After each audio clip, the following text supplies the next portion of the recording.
শীতকাল মানেই পৌষ সংক্রান্তি, আর সংক্রান্তি মানেই পিঠাপুলির উৎসব। ছোটোবেলাটা এত মিস করি, আজকে পৌষ সংক্রান্তি। আমি বাবার বাসার এই নিয়মগুলো খুব মিস করতেছি, যেখানে সকালে উঠে স্নান করে তিলের কলি মুখে দিয়ে মা সুন্দর করে চিতই পিঠা ভাজতে যেত চুলার পাড়ে। আর ওই চুলার পাড়ে বসে বসে আলু ফুলকপির তরকারি দিয়ে চিতই পিঠা খেতাম। এরপর মা অনেক সুন্দর করে পাটিসাপটা ভাজাগুলি সব কিছু ভাজতো।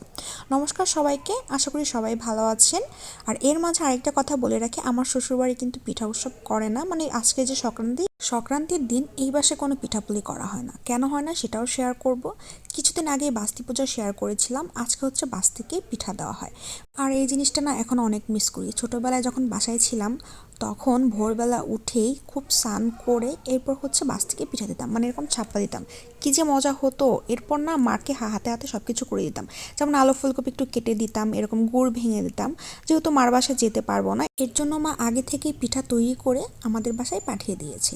তো এখন প্রথমেই দেখতে পাচ্ছেন দুধ জাল করা হচ্ছে, মানে এখানে গুড়ের পায়েস রান্না করবে। আমার মা কী যে গুড়ের পায়েস ভালো রান্না করে। প্রথমে এখানে দুধটা খুব ভালোভাবে জাল করে নেবে, এরপর চাল দিয়ে দিচ্ছি পরিমাণ মতো। চালটা একটু ফুটে আসলে পরিমাণ মতো গুড় দিয়ে দিবে। আপনারা যেমন মিষ্টি খেতে চান সেভাবেই দিতে পারেন।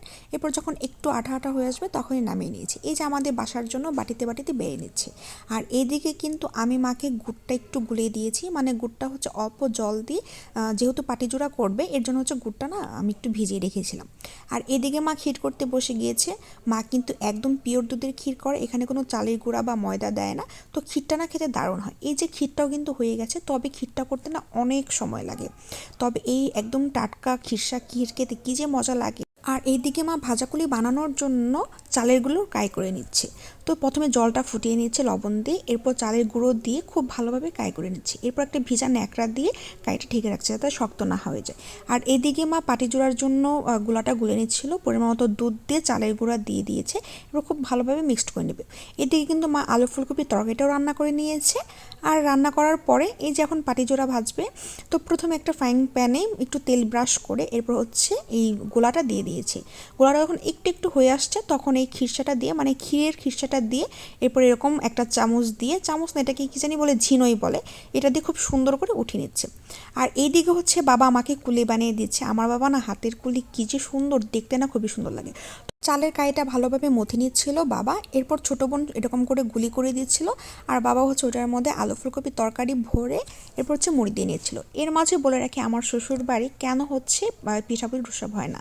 যখন এই পিঠাপুলির উৎসবের দিন গন্ডগোল হয়েছিল, মানে যুদ্ধের সময় তাদের লোক, মানে কাদের জানি রিলেটিভ তো ধরে নিয়ে গিয়েছিল, এরপর থেকে তারা এই উৎসবটা পালন করে না। মানে এইটা কোনো, মানে বুঝলাম না, এটা হয়তো কুসংস্কার আপনারা বলতে পারেন, তবে এটাই আমি এই বাসায় এসে শুনেছি, যার কারণে এটা হচ্ছে তারা করে না। পৌষ সংক্রান্তির আগে পরে তারা পিঠা খায়। তো যাই হোক, আমরা আবারও রেসিপিতে ফিরে যাই। দেখতেই পারছেন বাবা বলতে সুন্দর করে ভিডিও করা, আমি কত সুন্দর করে করছি। তো বাবা হচ্ছে এরকম পিঠা বানিয়ে দিচ্ছে, আর মা হচ্ছে গরম তেলে পিঠাটা ভাজছে। এই পিঠাটা খেতে সবার প্রথমে আমরা 3 বোন বসে থাকতাম। আর শীতের সময় মাটির চুলার পাশে বসে পিঠা খেতে তো অনেক মজা। আর সন্ধ্যায় খেয়েছিলাম পাঁপড় ভাজা।